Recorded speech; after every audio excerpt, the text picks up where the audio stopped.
Hello friends, welcome to toppers target YouTube channel. आज हम लेके आए हैं वीडियो फिजिक्स की, जो कि हम कंटिन्यू कर रहे हैं। फर्स्ट वीडियो में हमने देखा था यांत्रिकी का टॉपिक लिया, जिसे मैकेनिक्स कहते हैं। और मैकेनिक्स में हमने जो पढ़ा था फंडामेंटल जो क्वांटिटीज है, भौतिक राशियां जो होती हैं, मूल राशियां हमने वो पढ़ी। साथ ही साथ जो व्युत्पन्न राशियां होती हैं वो पढ़ी। साथ ही साथ उनके जो यूनिट्स है किस तरह फाइंड करनी है उसको हमने देखा था। और उसके बाद स्केलर और वेक्टर क्वांटिटीज को हमने देखा। अब हम इसी वीडियो को कंटिन्यू कर रहे हैं। तो सबसे पहले जो आज का टॉपिक वो है स्पीड, जिसको हम बोलते हैं चाल। जिसका जो फॉर्मूला बनेगा वो बनेगा डिस्टेंस अपॉन टाइम, जिसको दूरी बटे समय कह सकते हैं। जो दूरी है, जो डिस्टेंस है, वो कौन सी राशि होती है? एक अदिश राशि होती है, एक स्केलर क्वांटिटी है, जो कि हम पहली वीडियो में देख चुके हैं। साथ ही साथ अगर मैं बात करूं तो इसी वजह से क्या होगा, चाल भी क्या होगी, एक अदिश राशि होगी, जिसको इसको स्केलर क्वांटिटी हम कहेंगे। जो चाल है, स्पीड है, वो दो तरह की हो सकते हैं। एक हो सकती है यूनिफॉर्म वेलोसिटी, एक हो सकती है नॉन यूनिफॉर्म वेलोसिटी। तो यूनिफॉर्म वेलोसिटी में क्या होगा, समान जो स्पीड होगी, चाल होगी, उसमें क्या होगा, जब when equal distance travelled in equal time. अगर मैं बात करता हूं, एक पॉइंट ए है, एक पॉइंट बी है, देन एक पॉइंट सी है। तीनों के बीच में जो दूरी है वो एक्स ही है, और जो लगने वाला टाइम है वो भी टी सेकेंड्स है। तो इसमें क्या होगा, यहाँ के जो बीच में दो पाथ को हमने ट्रेवल किया, या फिर जो दो स्थानों के बीच में जो दूरी तय की है वो समान समय में होती है, तो उस केस में क्या होता है, यूनिफॉर्म स्पीड कहलाएगी। साथ ही साथ नॉन यूनिफॉर्म में क्या होगा, अगर हमने डिस्टेंस ट्रेवल की है कितनी भी, और उसके लिए क्या है, जो सेगमेंट्स है टाइम के वो सेम नहीं रहते, या स्पीड जो है या दूरी जो है वो सेम नहीं रहती, तो ऐसी को कहा जाएगा नॉन यूनिफॉर्म स्पीड। इसी में अगर एग्जांपल लेते हैं, अगर ये सेम टाइम में एक ट्रेवल की x और एक में की है हमने y, तो उस केस में क्या है, डिस्टेंस अलग अलग है सेम टाइम सेगमेंट में, तो उस केस में ये कहलाएगी नॉन यूनिफॉर्म वेलोसिटी। जो साथ ही साथ जो नेक्स्ट पॉइंट होता है कि ओडोमीटर रीडिंग क्या कहलाती है, ये काफी इंपॉर्टेंट है, डायरेक्टली क्वेश्चन में पूछा गया है, कई बार आ चुका है ये।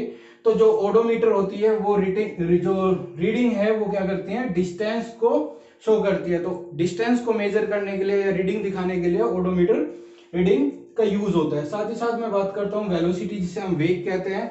वेग का फॉर्मूला जो होगा, विस्थापन अपॉन टाइम। सेम चीज है, उसमें भी डिस्टेंस है, इसमें भी डिस्टेंस है, बट जैसे कि हम पहले देख चुके, सदिश और अदिश का जो डिफरेंस बनता है दूरी को लेकर, तो यहाँ पे क्या है, विस्थापन जो होगा सदिश राशि होगी, इसलिए इसको वेक्टर क्वांटिटी है, सदिश क्वांटिटी हम वेग को, वेलोसिटी को लेते हैं। बाकी डिफरेंस सेम रहेगा टाइमिंग को लेकर, बाकी चीजों को लेकर।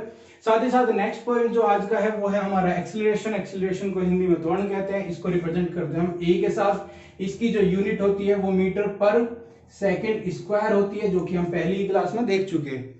अगर बात करूं मैं इसके फॉर्मूले को, तो फॉर्मूला क्या होगा, ए से रिप्रेजेंट किया एक्सीलरेशन को, इसका फॉर्मूला होता है चेंज इन वेलोसिटी, जिसको हिंदी में कह सकते हैं वेग में परिवर्तन। और जो डिवाइड करेंगे हम टाइम के साथ या समय के साथ, जब डिवाइड करेंगे तो हम क्या निकाल सकते हैं, एक्सीलरेशन। इसी चीज को अगर हम ओपन करके लिखते हैं, तो ए जो होगा वो इक्वल होगा v माइनस यू के। जो v रिप्रेजेंट करता है वो रिप्रेजेंट कर रहा है फाइनल वेलोसिटी को, मतलब अंतिम वेग को। और साथ ही साथ जो u रिप्रेजेंट कर रहा है वो कर रहा है इनिशियल जो वेलोसिटी है, वेग है, उसको। t4 रिप्रेजेंटेशन है टाइम का। तो ये जो t है वो टाइम रिप्रेजेंट कर रहा है, a एक्सीलरेशन को रिप्रेजेंट कर रहा है, तो ये फॉर्मूला जो होगा वो होगा एक्सीलरेशन निकालने के लिए इसका यूज किया जा सकता है। साथ ही साथ यहां से दो पॉइंट निकल के आते हैं। एक तो यूनिट हम देख चुके हैं, जो एक्सीलरेशन है वो है वेक्टर क्वांटिटी। और एक पॉइंट आता है कि अगर एक्सीलरेशन के फॉर्मूले में हमारे पास नेगेटिव वैल्यू आती है, तो इसको हम कहेंगे रिटार्डेशन या फिर मंदन। साथ ही साथ आप इस एग्जाम्पल को ले सकते हैं, अगर जो हमारी लास्ट वेलोसिटी कम है और पहली वेलोसिटी अधिक है, लाइक अगर मैं एग्जांपल लेता हूं गाड़ी का, अगर कोई कार है वो स्पीड से चल रही थी, लेकिन अब जो मेरी वेलोसिटी थी वो लास्ट वेलोसिटी क्या है, कम है, और उससे पहले मेरी वेलोसिटी ज्यादा थी, तो क्या हुआ, मेरी स्पीड कम हुई, तो ये क्या हुआ, डी एक्सीलरेशन हुआ। डी एक्सीलरेशन को ही कहा जाता है रिटार्डेशन। तो जब लास्ट वेलोसिटी अधिक होती है और पहली जो होगी वो कम होगी, तो उस केस में क्या होता है, एक्सीलरेशन होता है। लेकिन अगर लास्ट कम होती है और पहली जो है वेलोसिटी कम होती है, सॉरी ज्यादा होती है, तो उस केस में क्या होता है, रिटार्डेशन होगा, मंदन होगा। तो ये हमारा जो होगा एक्सीलरेशन का, यहां से डायरेक्टली इन्हीं पे क्वेश्चन जो होता है डायरेक्टली मिलते हैं देखने को। अब देखते हैं नेक्स्ट टॉपिक। तो जो नेक्स्ट टॉपिक है वो है ग्राफ से। तो ग्राफ में क्या होता है, जनरली एक तो पूछ लिया जाता है ग्राफ देने के बाद, उसके बाद डिस्टेंस, वेलोसिटी, एक्सीलरेशन, इस तरह की कुछ चीजें बेसिक सी पूछ ली जाती है, जो कि यहां से क्वेश्चन बनते हैं। साथ ही साथ यहाँ पे कुछ हमारे पास ग्राफ्स हैं जिसमें क्वेश्चन पूछ लिया जाता है, या तो ग्राफ दे दिया जाएगा और उसका पूछ लिया जाता है नाम क्या है, और नाम के साथ साथ उसमें कुछ वैल्यूज है कि जो डिस्टेंस है, टाइम है या वेलोसिटी है वो किस तरह वेरी हो रही है। तो ग्राफ को देख के समझ आ जाना चाहिए कि वो क्या रिप्रेजेंट कर रहा है। तो दो क्वेश्चन यहाँ से ग्राफ से बनते हैं, या तो इस तरह ग्राफ देने के बाद, या फिर क्या है स्लोप और एरिया निकालना आ जाता है ग्राफ से। तो जनरली क्या है वेलोसिटी और एक्सीलरेशन के लिए डिफाइन करता है। तो देख लेते हैं, सबसे पहले जो है हमारा ग्राफ जो है इस फॉर्म में मिलेगा कि y और x जैसे है, x रिप्रेजेंट जो कर रहा है वो कर रहा है हॉरिजॉन्टल को, जो y रिप्रेजेंट कर रहा है वो कर रहा है परपेंडिकुलर या फिर वर्टिकल लाइन को। तो साथ ही साथ सबसे पहले जो पॉइंट आता है वो है स्लोप। तो स्लोप निकालना आता है, स्लोप मतलब थीटा। तो थीटा ने एंगल जो निकालेंगे वो हम निकालते हैं टेन थीटा की हेल्प से, और जो टेन थीटा होता है वो होता है y अपॉन एक्स, जिसको अगर आप यहाँ ट्रायंगल क्रिएट करते तो आप देख सकते हैं ये क्या है, एक बेस है और ये क्या है परपेंडिकुलर है, या फिर आप इसको आधार और इसको आप लंब कह सकते हैं। तो लंब और आधार की हेल्प से हम क्या करते हैं टेन थीटा निकालते हैं। टेन थीटा की हेल्प से हम क्या कर सकते हैं उसका स्लोप निकाल सकते हैं। इसके ऊपर क्वेश्चन जो आते हैं हम अभी देखेंगे। सेकंड जो आता है हमारा वो पॉइंट है एरिया निकालने का। तो एरिया क्या होगा, यहीं से हम एरिया निकाल सकते हैं। तो ऐसे हम अगर इसको जोड़ते हैं तो एक ही अपने आप में एक रेक्टेंगल बन सकता है। तो रेक्टेंगल का जो एरिया निकालेंगे वो x मल्टीप्लाई y कर देंगे, तो यहां से हमारे पास इसका एरिया निकल के आ जाता है। तो इस तरह हम स्लोप से जो निकालते हैं वो एंगल निकालते हैं। ये एंगल जो कि टेन थीटा की हेल्प से निकलेगा, टेन की हेल्प से निकलेगा, थीटा इस एंगल को बोल रहे हैं, रिप्रेजेंट कर रहे हैं। साथ ही साथ जो एरिया की मैं बात करूं तो एरिया में x और y की अगर मैं मल्टीप्लाई कर देता हूं तो यहां से एरिया निकलता है। देखते हैं कि क्वेश्चन अगर यहां से बनता है तो कैसा क्वेश्चन बनता है। तो जनरली क्या होता है कि ये ग्राफ दे दिया जाएगा। तो अगर मैं बात करूं, ग्राफ दे दिया कि ये हो गया वेलोसिटी, ये हो जाता है टाइम। तो आप बात करें, ये जो टाइम है वो रिप्रेजेंट कर रहा है x को, जो y है वो रिप्रेजेंट कर रहा है यहाँ पे v को। तो v और t के बीच में जो है ग्राफ है। अगर मैं बात करूं यहाँ पे दो लाइंस की जिसको रिप्रेजेंटेशन के अकॉर्डिंग ये a है और ये b है, इनके बीच में यहाँ थीटा है और इसको मैं बोल देता हूँ थीटा डैश। अब ये क्वेश्चन बन जाता है कि इन दोनों के केस में, a और b के केस में किसका एक्सीलरेशन ज्यादा है। नॉर्मली आप देख सकते हैं एक्सीलरेशन उसी का ज्यादा होगा जिसकी वेलोसिटी ज्यादा है, लेकिन अगर मैं बात करूं ये कहां से फाइंड होगा तो स्लोप की हेल्प से फाइंड कर सकते हैं। कैसे देख लेते हैं। तो अगर मैं बात करता हूं थीटा निकालने के लिए तो क्या होगा, टेन थीटा क्या होता है v अपॉन टी, और साथ ही साथ टेन थीटा डैश ये क्या होगा v अपॉन टी। अब इसके केस में ये v1 हो गया और इसके केस में ये v2, इसको नीचे लगा देते हैं v1 और इसको v2, ये बन जाती है इसकी फॉर्म। तो आप देख ही सकते हो अगर वेलोसिटी यहाँ पे ग्राफ में देखोगे तो b की क्या है अधिक है, ज्यादा है, तो उसके केस में क्या होगा जो थीटा है वो भी ज्यादा होगा। किसका, डायरेक्टली प्रोपोर्शनल कर देता हूं स्लोप। ओके, स्लोप जो होगा थीटा को रिप्रेजेंट कर रहा है और जिसका स्लोप ज्यादा होगा वही क्या होगा उसका एक्सीलरेशन भी ज्यादा होगा। तो इन शॉर्ट इसको अगर मैं कर देता हूं तो स्लोप लिख सकते हैं, स्लोप के साथ साथ इसको प्रोपोर्शनल कर सकता हूं थीटा। तो एक्सीलरेशन जो रिप्रेजेंट करता है वो रिप्रेजेंट करता है थीटा के साथ। तो जिसका थीटा अधिक होगा उसका एक्सीलरेशन भी ज्यादा होता है। साथ ही साथ अगर मैं बात करूं दूसरे क्वेश्चन की, तो दूसरा जो क्वेश्चन यहां से बन जाता है इसी की तरह में कि यहां से कई बार एरिया की हेल्प से भी हमें कुछ चीजें निकालनी पड़ सकती है। तो एरिया जब निकालना पड़ता है तो उस केस में क्या होता है, इस तरह एक ग्राफ बना दिया, ये हो गया t, ये सेम v, और v के साथ साथ अगर मैं बात करूं यहाँ पे एक ग्राफ दे दिया इस तरह। अब पूछेगा कि इस जो वेलोसिटी के साथ इस टाइम में कितना डिस्टेंस ट्रेवल किया। तो डिस्टेंस क्या होगा v और t। अगर हम बात करें तो डिस्टेंस जो होगा वो होता है v इंटू टी की फॉर्म में। तो v और t जो फॉर्म बनाते हैं वो बनाते हैं एरिया की।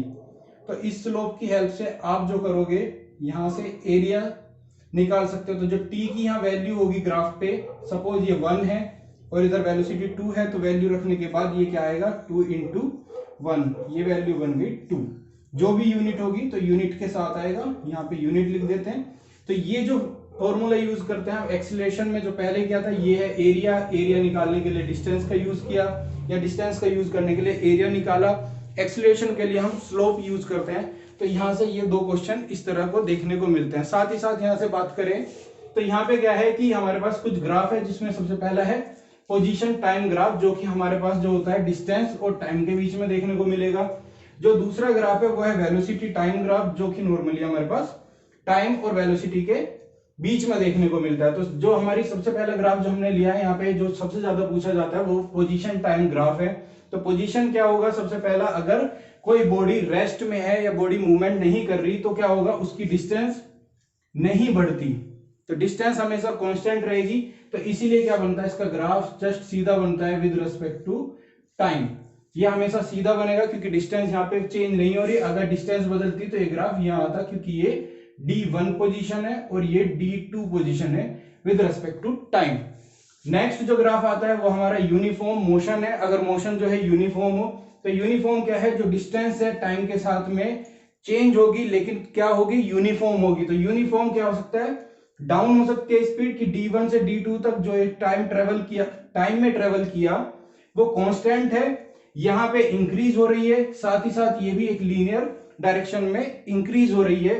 जो मोशन है वो यूनिफॉर्म है, स्पीड जो है यूनिफॉर्म है, तो डिस्टेंस क्या होगी, यूनिफॉर्म होगी। साथ ही साथ नेक्स्ट जो होगा यूनिफॉर्म एक्सीलरेशन मोशन, तो उसका जो ग्राफ होता है वो इस तरह से होता है, क्योंकि जब चीजें एक्सीलरेट होती रहेंगी तो क्या होगा, उसकी स्पीड बढ़ेगी, तो डिस्टेंस क्या होगा, धीरे धीरे बढ़ता चला जाएगा। टाइम उतनी स्पीड से नहीं बढ़ेगा जितना डिस्टेंस बढ़ता चला जाता। तो इसका ग्राफ क्या होता है, टाइम के साथ अप जाएगा, स्पीड बढ़ेगी, डिस्टेंस ज्यादा ट्रेवल करेगा, किसमें, यूनिफॉर्म एक्सीलरेशन में। नेक्स्ट जो हमारा है टाइप वो है वेलोसिटी और टाइम के बीच में जो ग्राफ है वो v और t के बीच में होगा। तो सबसे पहला जो ग्राफ बनता है यूनिफॉर्म मोशन या समान गति। तो समान जब गति होगी तो v की रेस्पेक्ट में और टाइम की रेस्पेक्ट में क्या ग्राफ होगा, सीधा होगा, क्योंकि ये v1 अगर स्पीड है, टाइम बढ़ रहा है, यहाँ पे टाइम t1 है, ये t2 है, t3 है, लेकिन वेलोसिटी इंक्रीज नहीं हो रही। अगर इंक्रीज होती तो कुछ इस तरह होता, या फिर ग्राफ कुछ इस तरह होता है, या कैसा भी हो सकता है अगर डिक्रीज या इंक्रीज हो रही होती। लेकिन क्या है, वेलोसिटी v1 ही है और कंटिन्यू टाइम बढ़ रहा है सिर्फ, तो उस केस में इस वेलोसिटी को या इस मोशन को जो कहा जाएगा यूनिफॉर्म मोशन कहा जाएगा, और इसका ग्राफ इस तरह की फॉर्म में होता है। नेक्स्ट आता है हमारे पास यूनिफॉर्म एक्सीलरेशन या एक्सीलरेटेड मोशन, जिसमें समान त्वरित जो गति है वो होगा। तो उसके केस में अगर v और t के ग्राफ बनाते हैं तो क्या होगी, वेलोसिटी धीरे धीरे इंक्रीज होगी। यहाँ पे हमने बताया था अगर मोशन जो डिस्टेंस है वो कंटिन्यू इंक्रीज करती है जब एक्सीलरेटेड होता है। डिस्टेंस और टाइम का ग्राफ था और यहाँ पे क्या है, वेलोसिटी और टाइम का है। तो क्या होता है, यूनिफॉर्म जब एक्सीलरेशन होता है स्पीड बढ़ती रहती है कंटिन्यू, तो ये यही रिप्रेजेंट कर रहा है कि स्पीड एक्सीलरेशन यूनिफॉर्म होने पे बढ़ती रहती है। इसी वजह से क्या होता है, टाइम के साथ जो डिस्टेंस है वो भी हाई स्पीड से बढ़ता है, दूरी बढ़ती रहती है, टाइम उतना नहीं बढ़ पाता। तो ये थे ग्राफ से क्वेश्चन। अगर यहाँ पे आपका कोई भी कमेंट है, कोई भी क्वेरी है, तो आप हमारे साथ कमेंट बॉक्स में जुड़ सकते हैं। साथ ही साथ इससे रिलेटेड नोट्स पाने के लिए आप हमारे चैनल जो टेलीग्राम है उस पर ज्वाइन कर सकते हैं। आज की वीडियो में इतना ही। Thank you.